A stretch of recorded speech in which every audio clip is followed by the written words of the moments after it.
এক, রাষ্ট্র পরিচালনার নীতি হিসাবে ভুল নীতি গ্রহণ করা, এবং 2, ভুল নেতা বাছাই করা। ভুল নীতির কারণে অনেক ভালো নেতাও দেশকে কাঙ্ক্ষিত মানে নিয়ে যেতে পারে নাই। আসন্ন 13বার জাতীয় সংসদ নির্বাচনে ইসলামী আন্দোলন বাংলাদেশ এই ভূখণ্ডের মানুষের হাজার বছরের চর্চিত বিশ্বাস ও জীবনাচারের নীতি ইসলামকে রাষ্ট্র পরিচালনার নীতি হিসাবে উপস্থাপন করেছে। শরিয়া কেবলই একটি আইনের নাম নয়, বরং শরিয়া হলো মানুষের বিশ্বাস, জীবনবোধ, সংস্কৃতি, অভ্যাস ও আইনের সমষ্টি।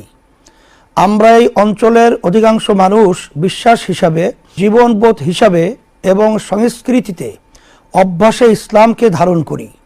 এখন যদি রাষ্ট্র পরিচালনার মূল নীতিতে ইসলামকে বাস্তবায়ন করতে পারি, তাহলেই বাংলাদেশ তার প্রত্যাশিত সমৃদ্ধি ও লক্ষ্য খুঁজে পাবে ইনশাআল্লাহ। রাষ্ট্র পরিচালনায় ইসলামের মৌলিক নীতিমালার মধ্যে রয়েছে আদালত, ইনসাফ, নাগরিকের স্বার্থের প্রতি সংবেদনশীলতা, দায়বদ্ধতা, সামাজিক নিরাপত্তা, আইনের শাসন এবং সকল ধর্মের মানুষের ধর্মীয় আচার পালনের অধিকার ও সমান সম্মান মর্যাদা প্রদান করা। ইসলামী আন্দোলন বাংলাদেশ রাষ্ট্র ক্ষমতায় গেলে এই মৌলিক নীতিমালার পূর্ণ প্রতিপালন করবে। প্রিয় দেশবাসী, ইসলামী আন্দোলন বাংলাদেশ 13বার জাতীয় সংসদ নির্বাচনে 258 আসনে হাতপাখা প্রতীকে প্রতিদ্বন্দ্বিতা করছে।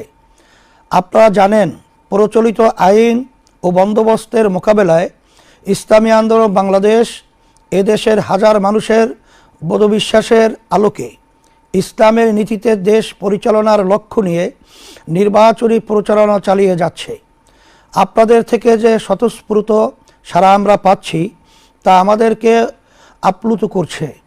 ইনশাআল্লাহ আগামী 12 তারিখ আপনারা হাতপাখা প্রতীকে ভোট দিয়ে আমাদেরকে বিজয় করলে জনপ্রত্যাশার বাংলাদেশ নির্মাণ করব ইনশাআল্লাহ। প্রিয় দেশবাসী, ভোট অর্থ হলো আপনি কাউকে আপনার হয়ে রাষ্ট্র পরিচালনার দায়িত্ব দেয়া। ভোট অর্থ কাউকে রাষ্ট্র পরিচালনায় যোগ্যতর বলে সাক্ষ্য দেয়া। পবিত্র কোরআনে আল্লাহ তাআলা বলেন, মাইয়াশফা শাফাআতান হাসানাতান ইয়াকুল্লাহু নাসিবুম মিনহা ওয়া মাইয়াশফা শাফাআতান সাইয়্যাতান ইয়াকুল্লাহু কিফলুম মিনহা ওয়া কানাল্লাহু আলা কুল্লি শাইইন মুকিতা। যে ভালো সুপারিশ করবে তা থেকে তার জন্য একটি অংশ থাকবে